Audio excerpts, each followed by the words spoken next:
Depuis 2013, son Excellence Monsieur le Président de la République a entamé la réforme donc, au niveau des collectivités. Bon, ce qu'il faudra signaler d'abord, c'est depuis 2013, son Excellence Monsieur le Président de la République a entamé la réforme donc, au niveau des collectivités territoriales avec l'acte 3 de la décentralisation, notamment le Code général. Maintenant, après le vote de la loi donc 2013-10 du 28 décembre, l'important Code général des collectivités territoriales, il y a eu d'autres lois et règlements qui se sont poursuivis pour renforcer les collectivités territoriales. C'est dans ce cadre qu'on a mis en place le Centre national de la fonction publique locale. Et aujourd'hui, l'atelier entre dans ce cadre-là, vraiment de renforcer les droits des travailleurs des collectivités territoriales. Donc, nous remercions la direction du budget d'avoir bien voulu organiser cet atelier pour parler ou pour partager cette étude. Ce qu'il faudra signaler d'abord, les maires, ce sont des employeurs au titre du Code du travail. Donc, ils emploient des travailleurs.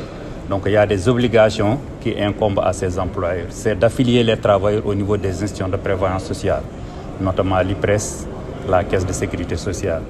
Et les travailleurs des collectivités territoriales étaient affiliés au niveau de l'IPRES. Aujourd'hui, l'étude donc, vise à organiser la portabilité des cotisations des travailleurs qui cotisaient au niveau de l'IPRES vers le FNR. Bon, nous savons tous qu'aujourd'hui, le FNR est plus consistant par rapport à l'IPRES. C'est vrai qu'il y a ce qu'on appelle le minimum vieillesse qui est égal à 36 200 donc, par pension, mais au niveau de FNR, aujourd'hui, les pensions sont plus élevées. Donc vraiment, c'est un avantage pour les travailleurs. Maintenant, il l'a souligné par rapport à cette étude-là qu'ils ont réalisée. C'est un échantillon qui concerne 121 collectivités territoriales. Ici, l'enjeu, c'est vraiment de mailler le territoire national. Donc, généraliser cette activité pour que tous les travailleurs des communes soient affiliés au niveau de FNR. Mais aussi la maîtrise des effectifs, qui est aujourd'hui une problématique majeure pour les collectivités territoriales. Donc, on ne sait pas aujourd'hui les collectivités, parce qu'il y a ce qu'on appelle l'évasion sociale. Les employeurs aussi n'affilient pas tous leurs travailleurs. Ils affilient, si vous avez 100 travailleurs au niveau des communes, vous affiliez 2, 3 pour fuir un peu les cotisations. Et ça, ce n'est pas indécent pour les travailleurs. Donc vraiment, nous aussi, en tant que maires, nous ferons nécessaire pour que tous les maires employeurs affilient leurs travailleurs au niveau de FNR. Maintenant aussi, dans le cadre de cette activité-là, travailler vraiment à la maîtrise des effectifs.